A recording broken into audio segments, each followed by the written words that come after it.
still, in general, there's different leadership styles. Michael's leadership style worked for him. Mm-hmm. When I was a rookie, we played the LA Lakers, and Magic Johnson walked up to James Worthy. James had not been playing well at that point in the game. Mm-hmm. He walked up, and I'm standing right there. He walked up to James Worthy, and he says, "Hey, James, that's all you gonna give me today?" Right away, James Worthy hit a switch. He started playing like crazy, all because Magic said what he said. But he didn't disrespect him as a man. You know what I mean? Can you imagine Avery Johnson say, "Hey, you how?" can you imagine? Admiral. Yeah, hey, 5-0. He Avery Johnson used to call everybody by his name. Hey, 5-0. You play like a hoe. Southern University. So it's different leadership styles. Michael's was just different. And the one thing, this is what I noticed last night. Mm-hmm. You know how Michael was like saying, "Well, why not run it back? We could have won 7." Mm-hmm. You see how Phil Jackson said, "No, it was time to go." Mm-hmm. You notice how in boxing, a great trainer will save his fighter from himself. Arturo Gatti, perfect example. God rest his soul. Yeah. God rest his soul. You got to save Arturo Gatti because he ain't gonna quit. I believe Michael was the same way. He wasn't gonna quit. And what if he had won 7? You know what? Let's run it back again. Then what if he starts losing? He loses 8. He gets back there. He loses 9. Then he's such a competitor. He's never gonna want to quit. Chasing his ghost. Chasing his ghost, man.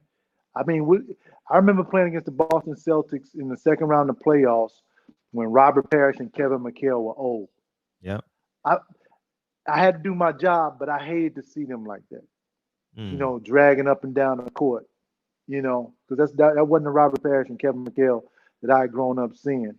I hated when Muhammad Ali came back after beating Leon Spinks in the rematch and then fighting Larry Holmes 2 years later. I didn't want to see that happen to Michael or the Bulls organization. So that's the one thing that I would change. I didn't even want to see him come back when he was with the Wizards, even though he was a hell of a player still. Yeah, he averaged 20, I think. Yeah, he averaged 20, but he left the game perfectly, man. I mean, you can't write a better script. Perfect 45 seconds, like Ray Lewis. Ray Lewis skits seen us on. Yeah, man. Yeah, you can't write a better script, bro. So, but Michael's such a competitor, man. He didn't want to stop, man. I guarantee you this: he probably think he can play right now. Oh, I know. At 57 years old, he probably think I can come back and get the MVP award right now. Yeah, you're right. Yeah. So, you're right. So that's the one thing that I noticed in The Last Dance. Phil Jackson was a great trainer and saved. I believe he saved MJ from himself. That's a good point. You know what I took away?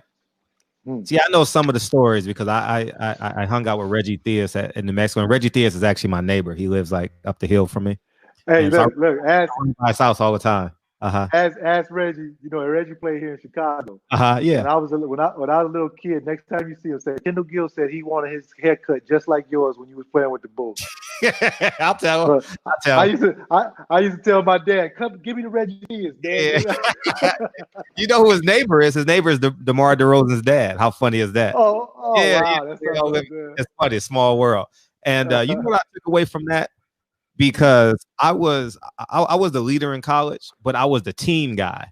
You know what I mean? I wasn't the best player. I was the glue guy. I was the brains, and I was the glue. I could pass the ball. I could get 8 to 12 points just waking up out of bed. I wasn't a 20-point scorer, but 8 to 12 points was fairly comfortable for me and make other people's better. His teammates did, and throughout the whole 10 parts, I realized his teammates never made Michael Jordan better in terms of how they appreciated him. You understand? Yeah. And I was like, wow. And then I was looking back at me. I was like, my teammates would probably say, "Oh, Fred's a jokester." You know what I mean? He's cool. I never saw any clips of him. He was always alone in his hotel room. You know what I mean? I didn't feel like that camaraderie. And then the end, it really, I said this on the show last night. is that in the end, he just walked off with him and a cigar. And I felt bad for the man. You know, like I shouldn't or I should. I don't know. But I said, I feel like a sense of loneliness. You know, like I didn't like the fact that his children wasn't in the last shot. You know, you know how they do those reflection points. Like, I didn't feel that. Like I felt a sense of separation from him with everyone he's ever coexisted with. You know, and can't hear you. It just died. Yeah, it's good. Got you. Nope. Yeah, I got you now. Go ahead. Okay. He actually, man, rolled with a lot of guys. And you saw those guys in the last scene when he won the championship and they were in his hotel room. I knew a lot of those guys. Some of those guys are my friends too, and I used to hang out with them sometimes too. But Michael is a Lone Ranger, man. Oh, was he? You know, yeah, he's Lone Ranger. I mean, he always had guys around him, but you never got the sense that he was like real close with somebody. I mean, look at Kobe. Kobe's the same way. Yeah, Kobe's the same way. Yeah. And if you're gonna adopt that type of mentality that those two guys have, you're not gonna have very many friends. Gotcha. Understand. Overstood. Oh, I get that completely. You see what I'm saying? Yeah, absolutely. So they chose that life. And eventually, you know, and at the end, you know, you may have acquaintances, but you're not gonna have like true friends or boys that you had in the league. Gotcha. You know, that's the way it is. Yeah. Gotcha. Man, we truly appreciate you coming. You hung out the